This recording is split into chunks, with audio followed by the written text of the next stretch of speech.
তাহলেই তো আমরা সব কাজ করতে পারবো ঠিক মতো। এখন যদি আমরা সুস্থ না থাকি তাহলে কিন্তু আমরা কোনোদিনই কোনো কাজ করতে পারবো না। এই সুস্থ থাকার লক্ষ্যে আপনাদের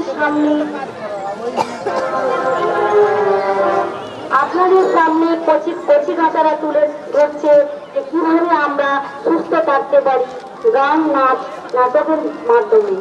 এখন আমাদের পরবর্তী অনুষ্ঠান বা পরবর্তী প্রোগ্রাম, আমাদের যে ওয়াসের শিশু যে 5টা ট্রেনিংয়ের 3টা ট্রেনিং নিয়ে নিয়েছে স্বাস্থ্য সম্পর্কে, তো তার মতামত কি, সে এখান থেকে কি শিখেছে, তার কি লাভ হয়েছে সেই সম্পর্কে দু একটি কথা আপনাদের সামনে তুলে ধরবে। শুভময় পথ চলে এসে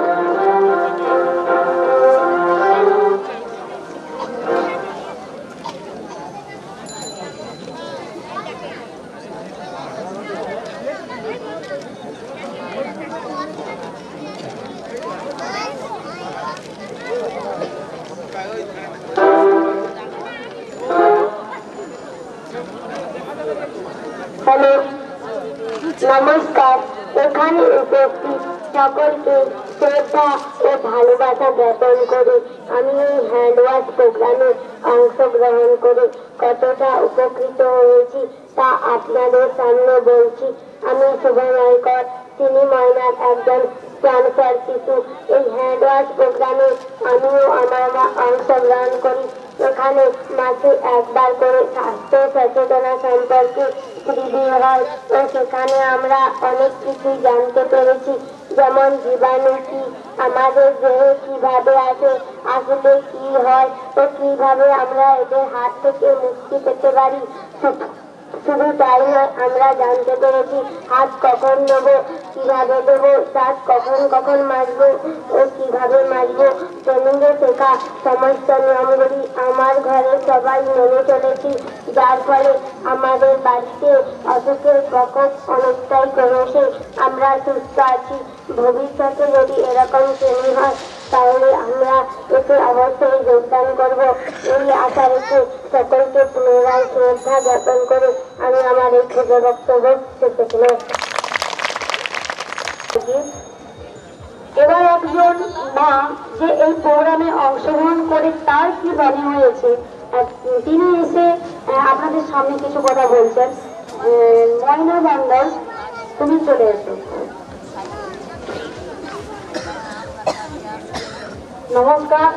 আজকের সভায় উপস্থিত শুধু দর্শক মন্ডলী এবং সিনি ময়নার ম্যানেজিং কমিটি এবং কলকাতা থেকে আগত মাননীয় দিদি এবং আমার বংশের সমস্ত শিশু এবং গার্ডিয়ান এবং সবাইকে যথাযোগ্য স্থানে সম্মান জানিয়ে আমি হ্যান্ড ওয়াশ প্রোগ্রামে দু চারটি কথা বলতেছি। আমার নাম ময়না মণ্ডল, আমার বাড়ি লালুয়াগেড়া, আমি ৫০ শিশুর মা। আমার আগে শুভময় কর বলে গেল, আমি এই সচেতন শিবির যে হয়েছিল আমি সেখানে অংশগ্রহণ করে জীবাণু কিভাবে ছড়ায় এবং জীবাণু কিভাবে শরীরের মধ্যে প্রবেশ করে, দাঁত মাজবো কিভাবে বা হাত খাওয়ার আগে হাত ধোবো কিভাবে। আমরা সচরাচর গ্রামের মানুষ, আমরা খাওয়ার আগে কি করি, হাত এমনি জলেই ধুয়ে নেই, আমরা তো সাবান ব্যবহার করি না। আমি এই ট্রেনিংয়ে এসে সত্যি উপকার হয়েছি এবং আমার খুব ভালো লেগেছে যে হাত ধুয়ে খাওয়ার আগে হাত সাবান দিয়ে ধুয়ে খায় এবং ব্রাশ করা, দুবার করে যে ব্রাশ করা, এগুলো আমি ট্রেনিংয়ে শিখেছি, শিখে আমার খুবই ভালো লেগেছে। আমি আশা করব আগামী দিনে যদি এরকম হ্যান্ড ওয়াশ প্রোগ্রাম হয়ে থাকে আমি অবশ্যই যোগদান করব এবং আপনারাও সবাই হাত ধুয়ে খাবেন, সুস্থ থাকবেন, এই আশা কামনা রেখে আমি আমার ক্ষুদ্র বক্তব্য শেষ করছি। অসংখ্য ধন্যবাদ ময়না মণ্ডলকে। তিনি তার অভিজ্ঞতার কথা বলে গেলেন যেগুলো ট্রেনিং এর মাধ্যমে শিখেছে। আপনাদের কাছেও একটা আশা রেখেছে বা বলেছেন যে আপনারা অবশ্যই হাত ধুয়ে খাওয়ার আগে হাত ধুয়ে খাবেন, শুধু জল দিয়ে নয় সাবান দিয়ে হাত ধুয়ে খাবেন, তাহলে আপনারা সুস্থ থাকতে পারবেন। এখন আমাদের এই হ্যান্ড ওয়াশ প্রোগ্রাম সম্পর্কিত একটা নাটক হবে, তো আপনারা দেখুন জীবাণু কিভাবে শরীরের মধ্যে আসে, তো সেখান থেকে কি রোগ হয়, কিভাবে আমরা মুক্তি পেতে পারি, আমরা একটা নাটকের মাধ্যমে দেখাচ্ছি। আপনারা একটু মন দিয়ে শুনুন। আজকে আমাদের নাটক সুস্থ থাকবে হাত ধোবো, হাত ধোবো সুস্থ থাকবো, হাত ধোবো সুস্থ থাকবো।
আমাকে নিবি?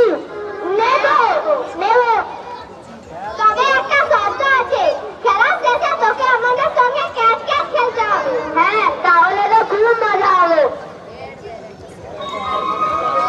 নে মোর হয়ে আমার ভালো করে চোখটা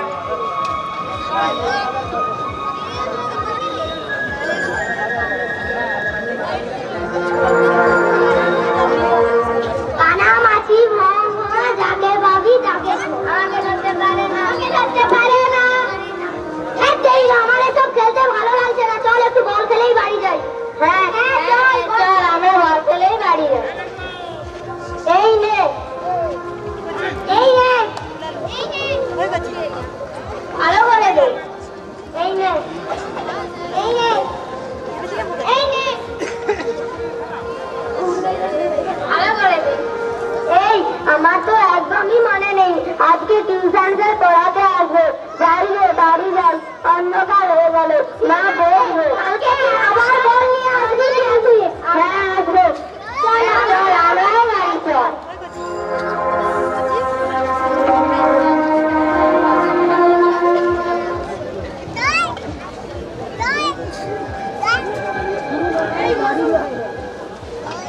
এই মধুমিতা কোথায় গেলি রে? আয় মা, খেতে আয়। মা মা আমার খুব খিদে পেয়েছে, খেতে দাও। হাত মুখ ধুয়েছিস তো? না। যা, বাথরুমে সাবান আছে, হাত মুখ ধুয়ে আয়। যা, আমরা ঢাকা দেওয়া ঘরটা বিষ ছড়াতে পারলাম না, তাই আর খেতেও পারলাম না, তাই এবার লুকিয়ে পড়ি।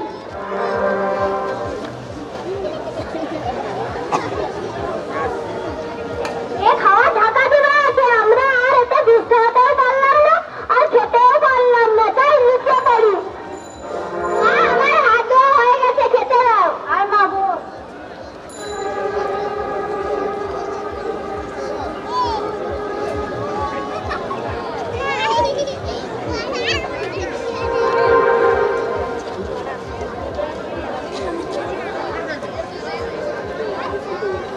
মা আমার খাওয়া হয়ে গেছে, আমি হাত ধুয়ে এবারে টিউশনে যাই। চল মা, পড়তে চল।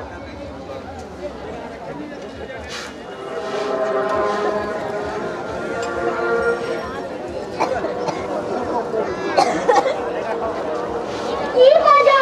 এই আধাটা খাবারটাই আমরা বিষ ছড়িয়ে দিয়েছি। কি মজা! কোথায় তাই আবার লুকিয়ে পড়ি। এলো না, এরপর পড়তে যাবে, সন্ধে হয়ে গেল, এখনো মাঠ থেকে বাড়ি এলো না। কোথায় যে গেল? মা মা আমার খুব খিদে হয়েছে, আমাকে কিছু খেতে দাও। এত সময় কোথায় ছিলি? এই কি তোর আসার সময় হলো? আয় খেতে আয়, ওখানে খাবার পড়ে আছে, খা। হ্যাঁ আমি খেয়ে যেতে।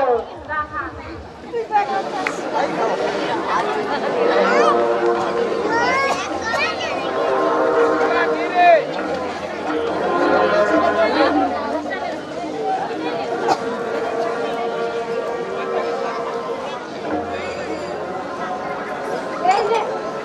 এই নে বইয়ের ব্যাগ নিয়ে পড়তে যা, আমি এখন ঘরে জল আনতে যাচ্ছি। খাবার হয়ে গেল, যাই পড়তে যাই। মা বসছে, অনেক দেরি হয়ে গেছে, যাই পড়তে যাই।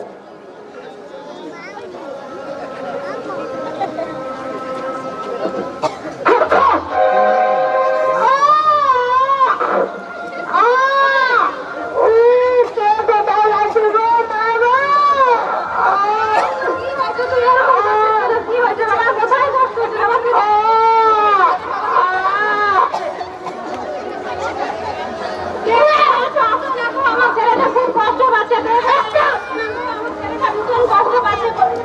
দিদি তোমার ছেলের কি হয়েছে? এমন কষ্ট এই তো মাঠ থেকে এক্ষুনি খেলে এলো, তারপরে রাস্তা থেকে এইভাবে কষ্ট পাচ্ছে। দিদি চেম্বারে নিয়ে যাই, চলো তাই, চলো দিদি তাই।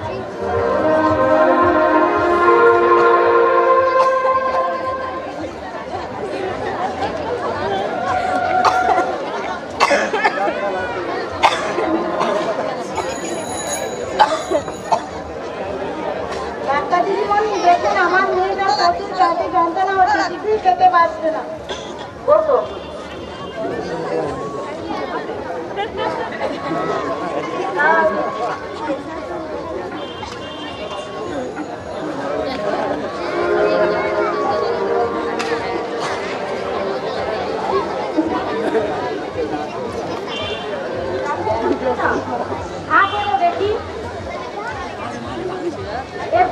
প্রচন্ড জীবাণু বাসা বেঁধে আছে।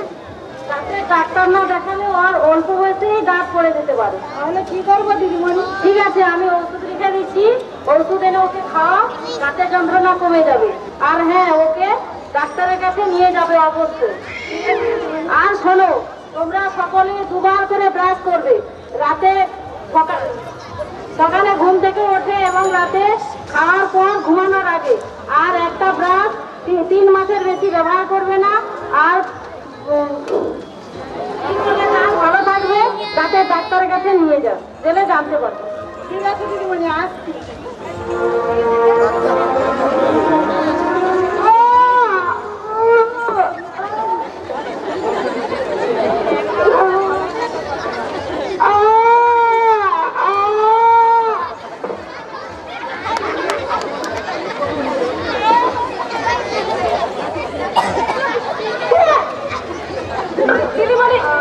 দিদিমণি, আমার ছেলেটাকে একটু দেখুন না, আমার ছেলেটা প্রচুর কষ্ট পাচ্ছে, একটু দেখুন না দিদিমণি, তাড়াতাড়ি একটু দেখুন না। কখন থেকে হচ্ছে? দেখি, তারপরে দেখি। দর্শক একটু কভার করে দিন। ও কি খেয়েছিল? ও মাংসকে ফেলে আসার পর শুকনো মুড়ি জল দিয়ে মিশিয়ে খেয়েছিল। শুকনো মুড়ি? হ্যাঁ, জল দিয়ে। আচ্ছা, ও যে খেলে আসার পর খেয়েছিল, সাবান দিয়ে হাত কি ধুয়েছিল?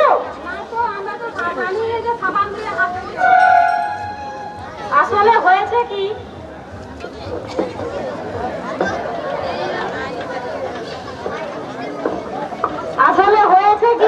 ও যখন খেলতে গিয়েছিল ময়লা স্পর্শ করেছে এবং অন্যকে ছুঁয়েছে, তার জন্য জীবাণু ওর হাতে পায়ের মধ্যে এসেছিল। ও সাবান দিয়ে হাত না ধোয়ার ফলে জীবাণুগুলো ওর হাতের জীবাণু পেটের মধ্যে চলে গেছে, তাই ওর এত পেটের যন্ত্রণা, বমি, পাতলা পায়খানা হচ্ছে। ঠিক আছে, আমি ওষুধ লিখে দিচ্ছি, ওষুধ এনে ওকে খাওয়ালে কমে যাবে। আর হ্যাঁ, ও যতবারই খাবে, খাওয়ার আগে যেন সাবান দিয়ে হাত ধোয়, তা না হলে ডায়রিয়া, কলেরা, এইরকম মরণ রোগের শিকার হতে পারে। হ্যাঁ, ঠিক আছে দিদিমণি, আমরা এরপর থেকে যতবারই খাওয়াবো কেন, আমার পরিবার, আমি এবং আমার বাচ্চা, আমরা সবাই সাবানে হাত ধুয়ে তারপর খাবো। দেখলেন তো, খাওয়ার আগে সাবান দিয়ে হাত না ধুয়ে খাওয়ার ফলে কিরকম মারণ রোগের শিকার হয়েছে। তাই আপনাদেরকে বলছি, আজকে ওর বাড়ির ছেলে রয়েছে, কালকে হয়তো আপনাদের বাড়ির কারো হবে। এই মারণ রোগ যাতে না হয়, আপনারা যাতে সুস্থ থাকতে পারেন, তার জন্য আপনারা কতগুলো স্বাস্থ্যবিধান অবশ্যই মেনে চলবেন। সেই স্বাস্থ্যবিধানগুলো কি? খাওয়ার আগে অবশ্যই আপনারা সাবান দিয়ে হাত দিয়ে খাবেন। দ্বিতীয়ত, শৌচকর্মের পর বা পায়খানার পর অবশ্যই সাবান দিয়ে হাত দিয়ে খাবেন। তৃতীয়ত, ছাতি বা কাশির পরে সাবান দিয়ে হাত দিতে হবে। চতুর্থত, ময়লা বা নোংরা আবর্জনা ঘাটার পর সাবান দিয়ে হাত দিতে হবে। পঞ্চমত, আমরা যখন বাইরে থেকে আসবো বা খেলে আসার পর আমরা অবশ্যই সাবান দিয়ে হাত দিয়ে খাবো। দেখলেন, ছেলেটা খেলে এসেই নোংরা হাতে খাবার খেয়েছিল, তার জন্য কত সমস্যা হলো। তো আপনাদেরকে একটাই অনুরোধ করছি, আপনারা সুস্থ থাকুন, সজাগ থাকুন, সেই জন্য আপনারা এই পদ্ধতিগুলো মেনে চলুন। শুধু হাত সাবান দিয়ে ধুলে হবে না, কতগুলো পদ্ধতির মাধ্যমে হাত ধুতে হয়। সেই পদ্ধতিগুলো আমরা আপনাদের সামনে একটা নাচের মাধ্যমে তুলে দেখাচ্ছি যে কিভাবে সাবান দিয়ে হাত ধুয়ে খেতে হয়। 30 তারিখ সোমবার, 30 তারিখ ফেয়ার রয়েছে।